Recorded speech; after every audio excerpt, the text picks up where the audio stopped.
الفاتحة لسلامة ديننا ودنيانا وأخرانا بنية الدعاء والقبول إلى حضرة الرسول وآل أزواجه من الأنبياء والمرسلين من جميع الملائكة من جميع صحابته من جميع الأئمة من جميع كل المسلمين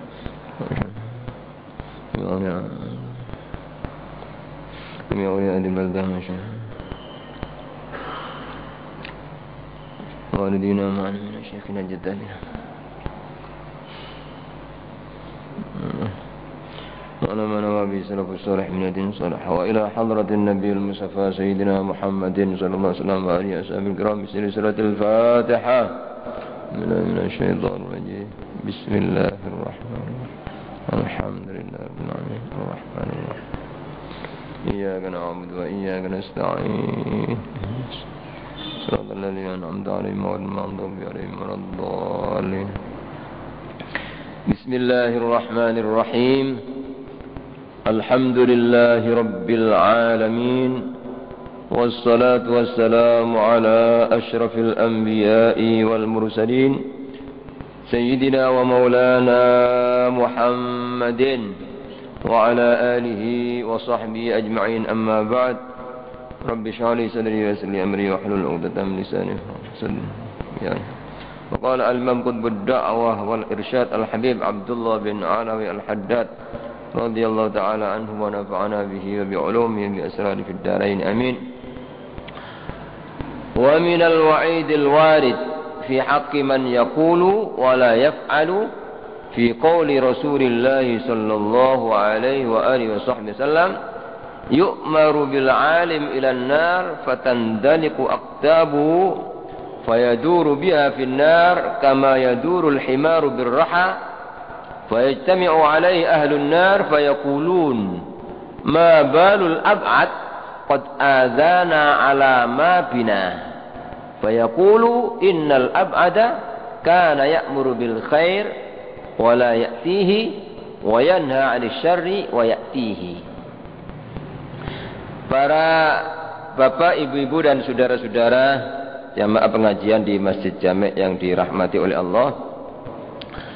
Pada pengajian yang lalu telah diterangkan oleh pengarang kitab Ar-Risalatul Ma'awana ini bahwa di dalam kitab ini beliau selalu mengatakan wa alaika, wa alaika, wa alaika. Haruslah kamu demikian, haruslah kamu demikian. Kata beliau, ketahuilah saya mengatakan alaika itu yang saya tuju pertama kali diri saya sendiri. Jadi saya niat nasihati diri saya sendiri. Kemudian yang kedua niat nasihati saudara saya yang memang minta nasihat sama saya. Yang ketiga niat nasihati kita-kita semua yang baca dan mendengarkan ya, perkataan beliau. Kata beliau kata-kata wa alaika, tapi yang justru diniati nasihati dirinya sendiri itu merasa dirinya ini masih belum betul, masih belum baik. Jadi yang pertama kan itu kata beliau punya pengaruh ya, di hati orang yang mendengarkan gitu. Karena apa? Dengan niatan demikian itu berarti tidak ada sedikit sombong ya, sama sekali ya, sehingga akan masuk ke hati orang yang mendengarkan. Yang kedua, selain itu kata beliau, kenapa beliau niat nasihati dirinya sendiri? Beliau berharap supaya selamat dari ancaman yang telah disebut dalam ayat Al-Quran maupun dalam hadis Nabi ya, yaitu dalam ayat Quran surat As-Saff ayat 2 dan 3 kemarin sudah, ya ayyuhalladzina amanu lima taquluna ma la taf'alun kabura maqtan 'indallahi an taqulu ma la taf'alun.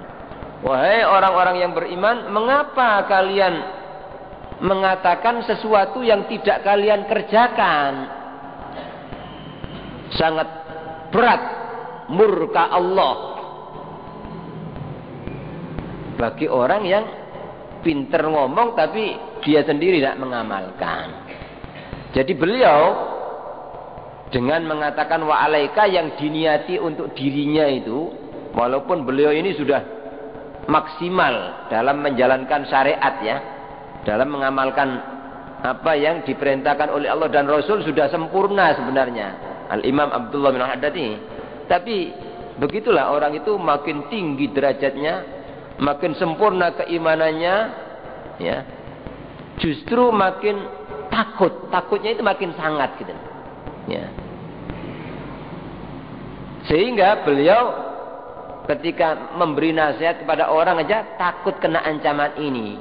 Beliau dengan niatan saya nasihati diri saya sendiri ya.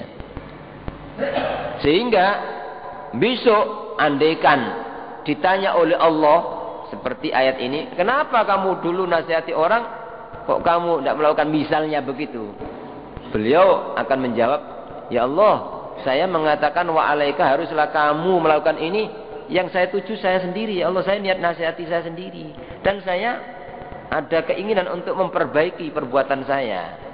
Begitu hati-hatinya beliau ya dalam ya apa menyampaikan nasihat. Terus yang kedua kata beliau ingin supaya selamat minal wa'id al-warid fi haqqi man yaqulu wa la yaf'alu. Ingin selamat dari ancaman yang datang mengenai orang yang pinter berkata tapi tidak melakukan. Ancaman yang ada di dalam sabda Nabi Muhammad sallallahu alaihi wasallam, yu'maru bil alim ilan nar fatandaliqu aktabuhu. Kata Nabi, akan diperintah orang yang alim, artinya banyak ilmunya, ngerti ini, ngerti kalau ini wajib, ngerti kalau ini haram. Ya. Itu dulu ya, besok akan ada itu orang yang banyak ilmunya diperintah ke neraka. Ketika dimasukkan ke dalam neraka itu fatandaliku aktabu, lantas brodol gitu, ususnya itu loh keluar, isi perutnya itu semua keluar. Terus setelah ususnya itu keluar, fayaduru biha finnar, dia berputar-putar dengan membawa ususnya itu loh, berputar-putar di dalam api neraka, di dalam neraka itu, kama yadurul himar birroha, sebagaimana keledai mengitari penggilingan. Ya. Jadi kalau zaman dulu itu untuk ngambil air apa itu dengan cara itu ya, dengan cara hewan berputar untuk narik air atau menggiling sesuatu dengan cara hewan itu, menggiling tebu atau menggiling apa. Itu besok di neraka seperti itu gitu loh. Ada orang yang alim dimasukkan neraka, lantas keluar isi perutnya terus berputar-putar di neraka ya, seperti keledai yang memutarkan, yang berputar pada penggilingannya. Ketika ada orang yang semacam itu orang-orang ahli neraka yang lain gitu loh, fayajtami'u alai ahlun nar. Jadi orang-orang ahli neraka yang lain itu sama berkumpul, heran lihat orang ini gitu, sama heran. Fayaqulun ma balul ab'ad qad adzana ala ma bina. Ya, katanya mereka mengatakan, artinya orang-orang ahli neraka yang lain itu loh mengatakan, apa keadaan orang yang sangat terkutuk ini ya, kok begitu terkutuk orang ini gitu loh, berputar-putar dalam api neraka, ususnya brodol gitu loh dengan membawa isi perutnya qad adzana ala rabbina, sungguh dia telah mengganggu kami gitu loh. Artinya orang ahli neraka sendiri itu merasa terganggu dengan orang ini, padahal orang ahli neraka gitu. Artinya saking beratnya siksaan yang diberikan oleh Allah kepada orang yang pinter berbicara tapi tidak mengamalkan. Akhirnya ada jawaban. Fayaqul, ada jawaban, Innal ab'ad kana ya'muru bil khair wa la ya'tihi wa yanha 'anil syarri wa ya'tihi. Sesungguhnya orang yang sangat terkutuk ini, yang sangat jauh dari rahmat Allah ini, katanya biasa menyuruh orang berbuat baik tetapi dia sendiri tidak mengamalkan. Biasa melarang orang dari kejelekan tapi dia sendiri melakukan kejelekan itu. Ini ancamannya seperti itu ya. Ya, maka kita semua ini harus takut ya. Artinya jangan hanya kita pinter ya, nyuruh orang ya. Selama kita ini belum bisa mengamalkan ya apa yang kita perintahkan itu ya. Ya. Kita ya harus berusaha memperbaiki diri terlebih dahulu gitu ya.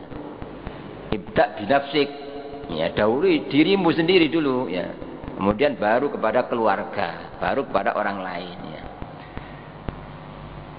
Tapi walaupun ya, kita itu kadang-kadang walaupun sudah berusaha memperbaiki diri tidak bisa 100%, pasti setiap orang ada kurangnya, yang namanya manusia ya, tidak bisa sempurna kecuali Nabi Muhammad SAW memang ya sempurna segala-galanya. Tapi kalau selain Nabi pasti itu apa? Walaupun sudah berusaha ada saja kurangnya. Nah ini jangan sampai membuat orang terus tidak mau dakwah, tidak mau nasihati orang karena takut ini. Jangan ya. Jadi tetap diantaranya diniatkan seperti tadi itu, saya niat nasihati saya sendiri, terus menyadari bahwa yang paling penting itu mengakui gitu loh. Ya Allah, saya ini sebenarnya belum tepat ya Allah, belum baik, di saya ini masih banyak dosa, tapi ini kewajiban Engkau ya Allah, saya ya memberikan nasihat ini ya, ya saya niatkan untuk diri saya sendiri ya Allah ya. Ya. Jadi begitu gitu loh, disiasati demikian. Sebab kalau orang itu menunggu baik 100%, terus siapa yang mau dakwah gitu ya. Apalagi misalnya kadang-kadang orang tua ya, terhadap anaknya. Orang tua mungkin masih belum bisa baik 100%, anaknya jelek dibiarkan aja kan tidak mungkin gitu loh. Jadi tetap harus mau ngasih nasihat, mau ajak merintah orang berbuat baik, mau melarang orang dari kejelekan, tapi sekaligus itu niat nasihati dirinya sendiri dan dirinya merasa bersalah gitu loh. Jadi ya Allah, ampuni ya Allah, saya ini nyuruh orang, saya sendiri masih belum bisa baik. Harus ada pengakuan seperti itu. Terus diniati saya ini niat nasihati diri saya sendiri. Ada niatan untuk memperbaikinya. Itu. Hadis yang kedua, wa qala an-nabiy sallallahu alaihi wa alihi wasallam, al-alim alladhi yu'allimu wa la ya'malu mithlul fatilati tudhi'u linnas wa tahriku nafsaha. Ini Nabi yang bersabda ya. Ya, untuk mengingatkan orang yang punya ilmu ya. Jadi orang yang punya ilmu itu tidak harus ulama ya, tidak harus kiai, siapa saja. Umumnya kita ini tahu bahwa oh ini maksiat, oh ini kewajiban, ini kebaikan ya. Umumnya kita semua ini tahu yang namanya alim gitu loh. Jadi bukan oh saya tidak ulama aja, tidak apa-apa. Bukan begitu, Pak. Ya. Siapa yang tahu? Ya, umumnya orang sudah tahu itu mana kebaikan, mana kejelekan. Ya. Nah itu kita harus berusaha mengamalkan terlebih dahulu gitu. Baru kita sampaikan pada orang. Ya. Kata Nabi, orang yang alim, yang mengajar orang lain, ya, tetapi dia tidak mengamalkan, itu kata Nabi seperti sumbu ya, sumbu lampu itu loh ya, kalau dalam itu sumbu ya, atau kalau mungkin seperti lilin ya, seperti lilin. Tudhi'u linnas, dia bisa madangi orang lain bisa terang, bisa apa? Tidak tersesat ya. Tapi wa tahriku nafsaha ya. Dia membakar dirinya sendiri gitu. Jadi orang lain dapat cahaya, bisa tidak sesat, bisa apa? Dapat petunjuk karena dikasih tahu, tapi dirinya sendiri terbakar ya.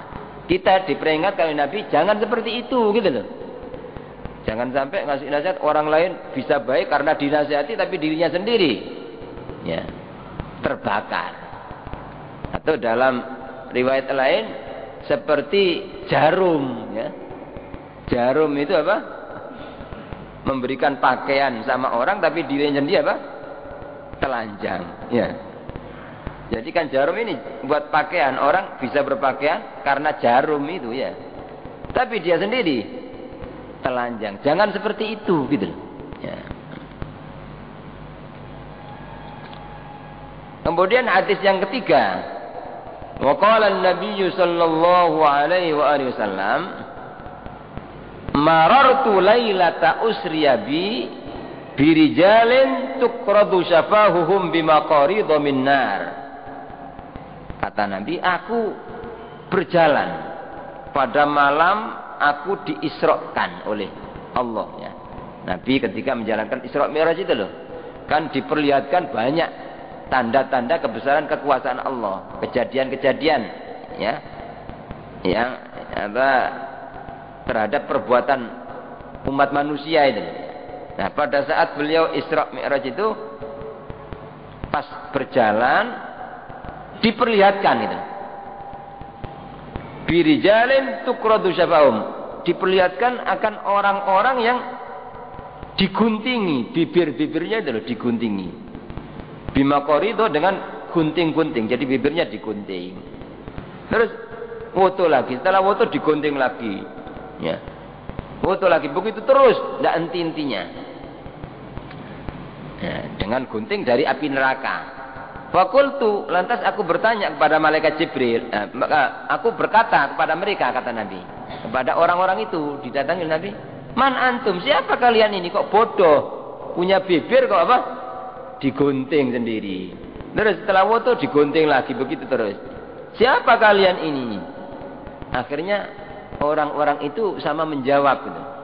Wa qalu kunna na'muru bil khair wa la na'tihi wa nanha 'anil syarri wa na'tihi. Katanya mereka, kami dulu ketika di dunia biasa menyuruh orang berbuat baik, tapi kami sendiri tidak mengamalkan. Dan kami biasa melarang orang dari kejelekan, tetapi kami sendiri melakukan. Ini diantara ancaman-ancaman yang ada di hadis Nabi gitu. Lah pengarang kitab ini walaupun wah sudah luar biasa amalnya Al-Imam Abdullah bin Haddad ini. Beliau ini sejak umur 17 tahun itu sudah wali kutub. Wali kutub itu presidennya wali gitu loh. Wali yang menguasai seluruh wali itu ya Al-Imam Abdullah bin Haddad itu sejak umur 17 tahun sudah jadi presidennya wali gitu ya. Sudah sempurna mengamalkan syariat ini ya. Tapi walaupun demikian beliau ketika membaca ayat tentang ancaman hadis-hadis Nabi takut gitu loh. Saking takutnya itu sampai beliau ya, setiap ngasih nasihat itu diniatkan pertama kali niat nasihati dirinya sendiri ya. Dan apa? Beliau merasa bahwa dirinya ini masih belum baik gitu. Ya. Wa hadzal wa'idu katanya. Nah, ini diterangkan ya supaya kita ini tidak salah paham.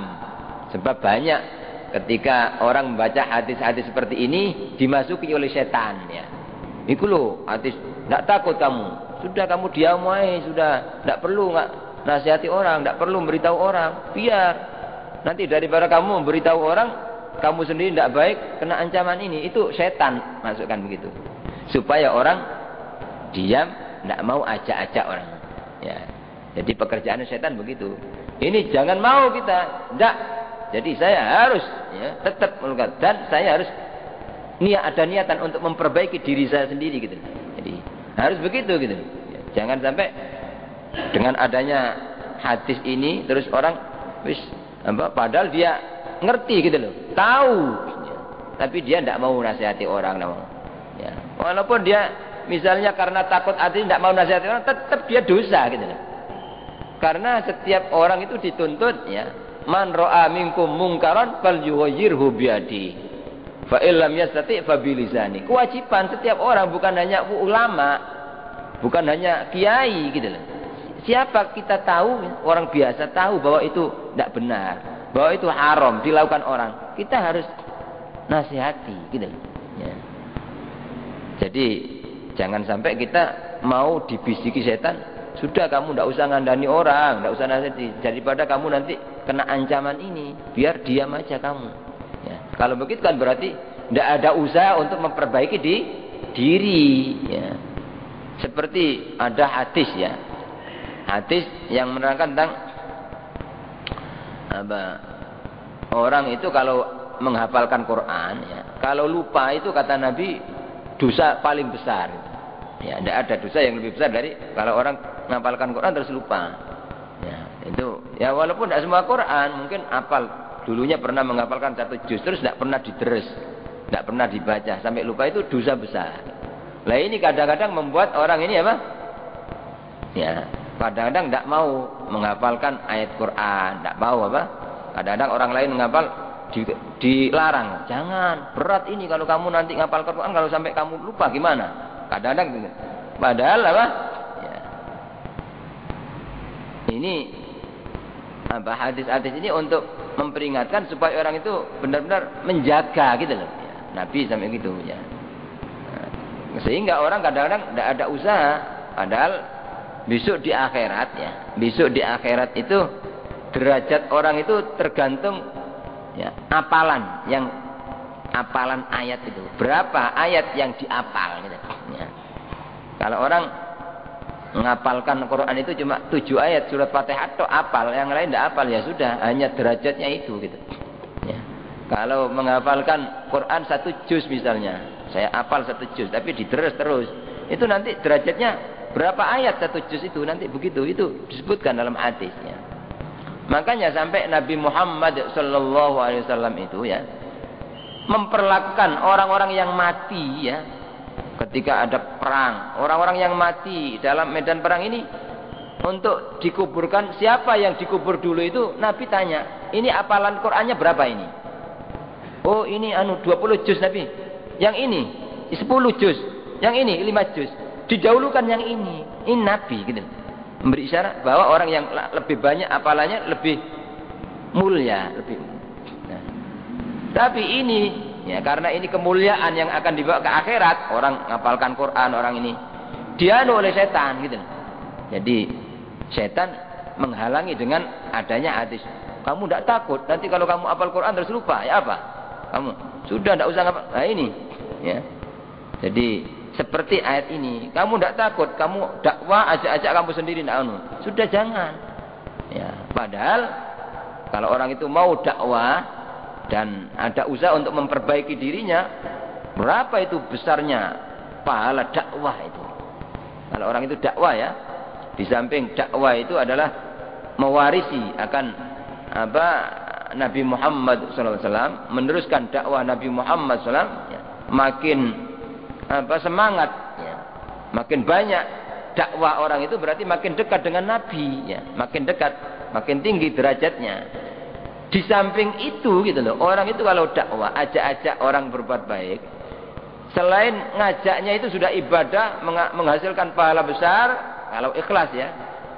Terus andaikan orang yang diajak ini bisa baik karena diajak, yang tadinya mungkin orang ya tidak sholat, ketika dinasihati dia mau sholat, ini orang yang ngajak ini dapat pahala sholatnya orang yang diajak tadi. Setiap orang itu sholat dia dapat pahala terus sampai selamanya gitu ya.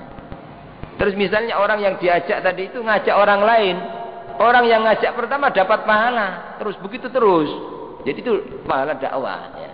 Nah ini kadang-kadang setan tidak terima kalau ada orang yang ditakut-takuti ini. Jangan kamu, sudah tidak usah ajak-ajak orang, kamu sendiri aja. Nah ini kita jangan demikian gitu loh ya. Tapi kita harus di sisi lain harus takut dengan zaman sehingga ada usaha untuk memperbaiki diri gitu loh. Kalau kita waktu itu misalnya nasihati orang ternyata kita masih kurang, harus kita menyesal, harus kita ada niatan ya saya akan memperbaiki diri. Harus begitu gitu loh. Ya. Maka dalam lanjutan ini supaya orang tidak tertipu ya oleh bisikan setan itu, dikasih tahu oleh oleh Al-Imam Abdullah bin Haddad gitu loh. Wa hadzal wa'idu, ancaman ini innama yatahaqqaqu, hanyalah menjadi kenyataan fi haqqi man yad'u ila Allah ala niyati dunya. Nah ini ya. Bagi orang yang mengajak orang kepada Allah dengan niatan mendapatkan dunia. Jadi yang dituju itu dunia. Sehingga dia sendiri kadang-kadang tidak mengamalkan, tapi yang penting, ya, yang penting saya bisa ngomong, diundang orang, yang penting saya bisa menghasilkan. Orang yang begitu itu, gitu loh. Ya, jadi memang ada niatan bukan lillah, bukan dasarnya kepingin orang lain bisa baik. Ya. Bukan dasaran orang ngasih nasihat, kadang-kadang kan juga niatan. Saya dengan ngasih nasihat ini, mudah-mudahan Allah memberi, ya, memperbaiki saya. Saya kepingin memperbaiki orang, mudah-mudahan Allah memperbaiki saya. Ya, ini tidak termasuk niat dunia, gitu loh. Kalau orang hanya niat kepingin dapat untung dunia, padahal dia sendiri masih rusak. Terus nasihati orang, ya, hanya pinter ngomong, gitu loh. Kalau sekarang ini, kalau hanya pinter ngomong aja, ya, tidak harus apa? Ya, ilmu banyak sekarang, buku-buku, kitab-kitab yang bahasa Indonesia terjemahan, ya. Kadang-kadang bisa satu hadis saja kalau orang pintar ngomong sudah jadi, ya. Ya. Nah ini ancaman tadi itu menjadi kenyataan bagi orang yang niat dakwanya itu semata-mata untuk dunia, bukan lillah. Ya. Terus wa yahutsu 'alal khairi wa huwa musirrun 'ala tarkih, katanya. Dia menganjurkan orang berbuat baik, tapi dia sendiri selalu meninggalkan kebaikan itu yang kena ancaman, gitu. Kalau orang itu misalnya waktu itu belum baik, ya, misalnya dia masih malas jamaah, gitu, misalnya, terus nyuruh orang lain, awakmu sing sergap jamaah, itu apa? Itu dia punya niatan, saya nasihati saya sendiri, dan saya akan niat untuk apa? Untuk lebih meningkatkan jamaah saya. Itu tidak terkena karena masih ada usaha untuk memperbaiki diri, gitu. Ya. Wa yuhadziru minasyarri wa huwa musirrun ala fi'li. Dan ancaman tadi itu mengenai orang yang memberikan peringatan orang lain dari kejelekan, tapi dia sendiri tetap melakukan kejelekan itu. Jadi ini ancaman tadi kena pada orang itu. Riya'an wa sum'atan. Jadi dia ngasih nasihat, ya, pada orang itu hanya karena pamer, supaya dikatakan ini, ya. Supaya ingin terkenal. Sohor, wah ini pinter bicara, ya. Pendengarnya, orang-orang yang mendengarkan, wah tertarik semua dengan ucapan. Hanya kepingin itu, gitu loh. Ya. Jadi itu yang kena ancaman. Nah, ini diberi kesimpulan pada lanjutannya ini oleh Al-Imam Abdullah bin Haddad. Fa amma man yad'u ila babillahi wa huwa ma'a dzalik yalumu nafsa wa yanhaha 'anit taksiri wa yahussu 'ala at-tashmiri fan najatu marjuwatun lah. Adapun orang yang ngajak orang lain kepada Allah, ya, untuk mendekatkan diri kepada Allah, untuk beribadah kepada Allah, wa huwa ma'a dzalik yalumu nafsa, dan dia di samping itu, artinya di samping ngajak orang lain untuk dekat pada Allah, tapi dia sendiri mencaci dirinya, ya Allah, saya ini dosa besar, ya Allah, saya ini ngajak orang untuk berbuat baik tapi saya sendiri masih belum baik, ya Allah. Itu apa? Ngaku, gitu loh. Ngakoni bahwa dirinya apa? Belum baik, terus mencaci dirinya. Jadi habis dia mungkin nasihati orang tapi dia hatinya nangis, ya Allah, saya ini, ya. Nah, mencaci dirinya sendiri. Wa yanha 'anit taksir, dan mencegah dirinya dari lalai. Jadi nafsunya sendiri jangan, ojo anu lho awakmu apa? Jangan, kamu harus setelah ini harus memperbaiki dirimu, gitu. Wa yahussuha, dan dia tetap menganjurkan dirinya sendiri itu alat tasmiri, untuk bersemangat, ya, untuk bersemangat meningkatkan ibadahnya. Kata beliau, fan najatu marjuwatun lah, ya. Maka keselamatan sangat diharapkan, gitu.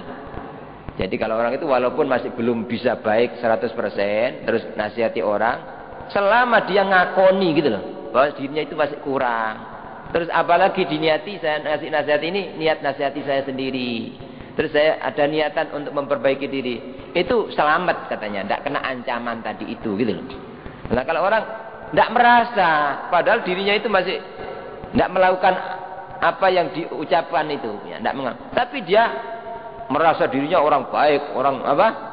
Ya, karena mungkin dihormati, dikagumkan orang-orang oleh orang, sehingga dia tidak merasa kurangnya. Ini yang kena ancaman gitu loh. Ya, yang kena ancaman. Ya, tapi walaupun demikian kita seyukjanya harus berusaha tidaklah menyuruh orang lain berbuat baik kecuali kita telah istiqomah mengamalkan kebaikan itu. Tidaklah kita melarang orang dari kejelekan kecuali kita sudah memang tidak pernah melakukan kejelekan itu, ya. Ya walaupun selama tidak ada niatan untuk dunia atau selama tidak merasa bahwa dirinya sudah baik, itu tidak terkena ancaman tadi. Tapi kan umumnya gitu loh, dakwah itu akan berhasil kalau orang yang menyampaikan itu memang mengamalkan apa yang didakwahkan. Itu umumnya berhasil, ya.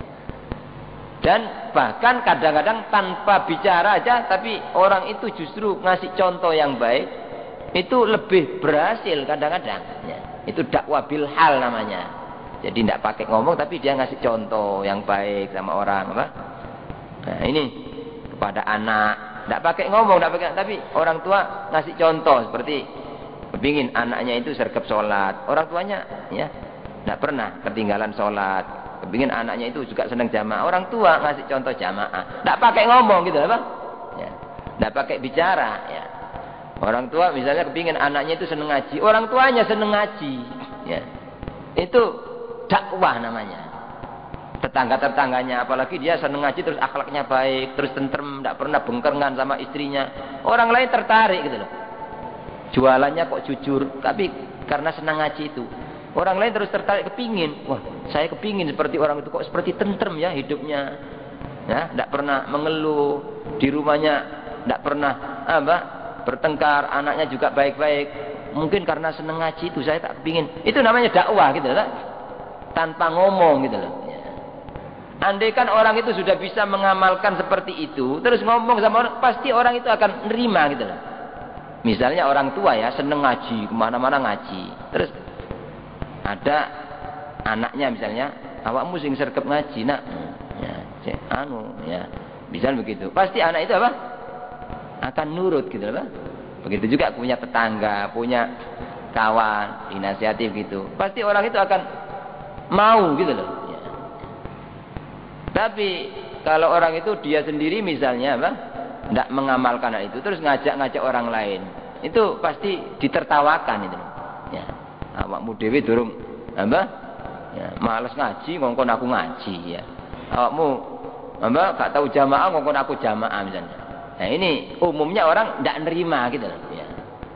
Walaupun kadang-kadang karena faktor takut seperti orang tua, nak awakmu nang masjid kono lho ngaji jamaah. Tapi orang tuanya ya jagongan kayak ngarepe TV, ya. Mungkin anak itu karena takut budal, tapi ke hati nih ya iki bisa enake dhewe. Kan begitu pasti ndak nerima itu gitu loh, cuma karena takut saja, ya. Tapi kalau orang itu dia sendiri mengamalkan, ngasih contoh yang baik, itu ngomong sekali itu pasti ya diturut gitu loh, diturut, ya. Makanya kenapa sih mungkin ya zaman sekarang ini banyak kadang-kadang orang tua yang tidak berani ngasih nasihat sama anak. Kadang-kadang anaknya ya justru berani sama orang tua. Begitu juga istri sama suami, ya kadang-kadang tidak mempan dengan nasihat. Kenapa? Karena dirinya sendiri juga belum menyadari akan kesalahannya gitu. Belum menyadari kesalahannya, dan tidak ada usaha untuk mendekatkan diri kepada Allah, ya. Orang itu kadang-kadang jaluk enak etok, ya. Kadang-kadang orang tua sekarang ya kadang-kadang ya kalau anaknya Nah, tidak kelihatan sudah nakal betul, ya kadang-kadang tidak dinajikan, tidak dipondokkan. Kalau sudah rusak betul baru apa? Ya, banyak orang yang demikian ini gitu. Ya. Terus orang tuanya juga tidak ada riyadhah, mbok direwangi poso-poso ta. Kalau orang dulu itu paling tidak itu poso Senin Kemis. Ya, orang tua kadang-kadang tidak mau begini, direwangi sergap ngaji, muka-muka anakku kok tadian. Tidak sekarang. Ya. Sudah tahu anaknya apa? Males jauh dari syariat, ya. Berani malah tetap dia apa? Tidak mau tirakat istilahnya. Ya. Mestinya orang itu ya malam bangun, ya, nangis pada Allah, terus puasa. Jadi tidak hanya puasa Senin Kemis. Itu pasti gitu loh. Tidak usah ngomong sama anak, tidak usah boring-boring. Otomatis Allah yang tahu itu gitu. Ketika orang itu sudah perbuatannya itu menyenangkan Allah, pasti ya keluarganya dibuat baik oleh Allah, anaknya dibuat baik pasti ya. Tapi kalau orang itu tidak mau soro seperti umumnya orang sekarang ini tidak mau soro ya. Ya. Sulit ya untuk berhasil ya. Sudah. Makanya di antara dakwah ya Nabi kita Muhammad sallallahu alaihi wasallam keberhasilan dakwah beliau itu ya karena beliau ini jadi orang yang sebelum beliau ngajak orang itu sudah beliau orang pertama kali memberikan contoh ya. Jadi beliau ini sebelum diutus jadi rasul masih mulai kanak-kanak itu beliau sudah menyontohkan kejujuran beliau sampai ya sebelum diangkat jadi rasul itu Nabi sudah mendapatkan gelar dari orang-orang kafir Al-Amin ya. Orang yang dapat dipercaya ya. Padahal sebelum ngajak orang gitu loh sudah terkenal orang ini paling dipercaya ya. Oh begitu aja ketika ajak-ajak orang banyak yang mendustakan gitu loh. Apalagi orang belum kenal kejujurannya gitu ya. Nah ini pentingnya kita ini harus berusaha memperbaiki diri dan mendekatkan diri kepada Allah supaya apa yang kita ajakkan kepada orang lain itu berhasil ya. Kemudian kata Al-Imam Abdullah bin Haddad wa ala kulli halin falladhi ya'lamu wa yu'allimu wa la ya'malu ahsanu halan wa arsyadu tariqatan wa ahmadu aqibatan minalladzi la ya'malu wa la yu'allim katanya. Beliau memberikan garis bawah di sini dan wa ala kulli hal ya. Ala kulli hal itu ya kesimpulannya gitu dalam wa ala kulli hal wal hasil ya dan pokoknya ya. Dan pokoknya atau dan dalam kondisi apapun falladzi ya'lamu maka orang yang ngerti ya ngerti ini wa yu'allimu dan mau ngajar gitu. Jadi orang ngerti mau ngajar wala yu'allimu tapi dia masih belum bisa mengamalkan gitu. Jadi dia belum bisa mengamalkan tapi dia ngerti, dia ngajar orang lain. Itu kata Al-Imam Abdullah bin Haddad ini masih ahsan wa alan. Lebih baik keadaannya. Lebih baik keadaannya wa arsyadu tariqatan dan lebih mendapat petunjuk jalannya wa ahmadu aqibatan dan lebih terpuji akibatnya minalladzi la ya'malu wa la yu'allim daripada orang yang alim saja nih tapi dia sendiri tidak mengamalkan juga tidak mau ngajar.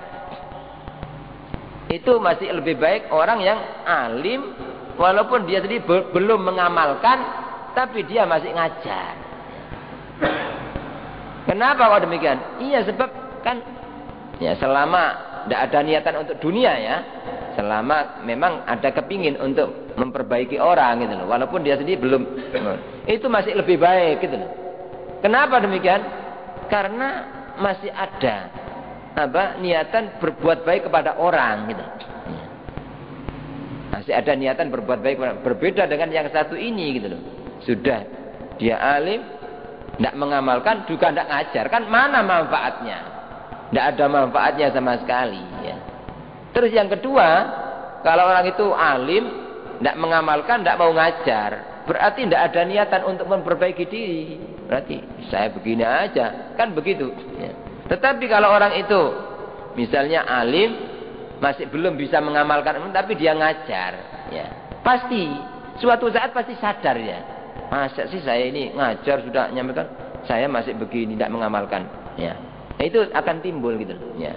Di samping itu, ya siapa tahu gitu loh, berkat dia punya niatan baik, ngasih nasihat kepada orang, akhirnya Allah membalas ya, kebaikan orang ini dikasih hidayah gitu. Kalau Allah ngasih hidayah tidak repot, kun fayakun ya. Orang yang tadinya malas dan malas-les ya, mengamalkan iman, malas. Tapi ketika datang hidayah spontan, tidak repot, tidak ada sulitnya ya. Tidak ada sulitnya, tahu-tahu dia jadi orang baik ya. Makanya orang ya jangan jangan putus asa, jangan gampang sombong, dan jangan semua harus dikembalikan kepada Allah gitu. Kembalikan pada Allah ya. Kita sering mendengarkan cerita Sayyidina Umar bin Khattab radhiyallahu anhu itu sebelum datang hidayah dari Allah, ya apa itu keadaannya? Orang yang paling ya merusak Islam, orang yang paling memusuhi Nabi karena belum datang hidayah. Ketika Allah sudah ngasih hidayah, berubah langsung jadi orang yang paling besar jasanya dalam dakwah ya. Ya, paling berani menegakkan kebenaran ya. Paling cinta kepada Nabi Muhammad sallallahu alaihi wasallam karena ada hidayah gitu. Ya, siapa tahu dengan ngasih nasihat orang itu terus Allah balas, dia dikasih hidayah oleh Allah. Tapi kalau tidak ada usaha sama sekali, waduh saya ini ya belum, kadang-kadang ada orang itu disuruh ngajar tidak mau ya. Karena dia mungkin merasa masih jelek gitu.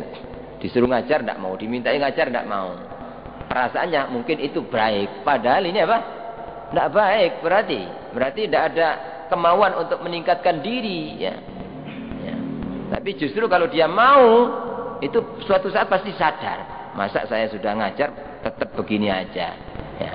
Yang kedua itu berkat dia berbuat baik kepada orang lain, Allah membalas kebaikan, yaitu diantaranya dengan diberi hidayah ya.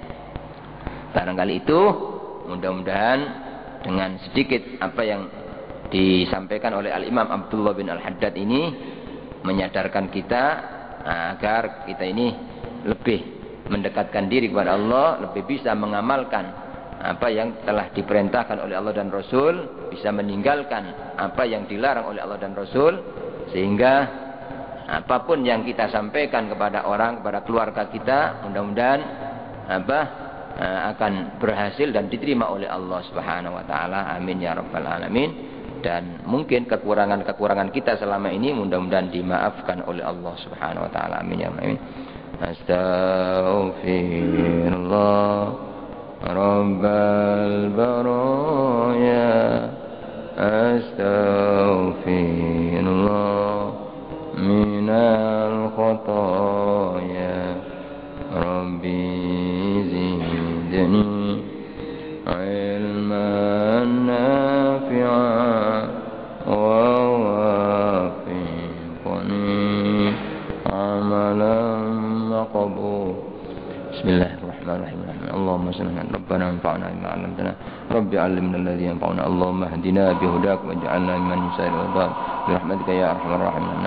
Wa sallallahu ala sayyidina Muhammadin amin. Al-Fatihah.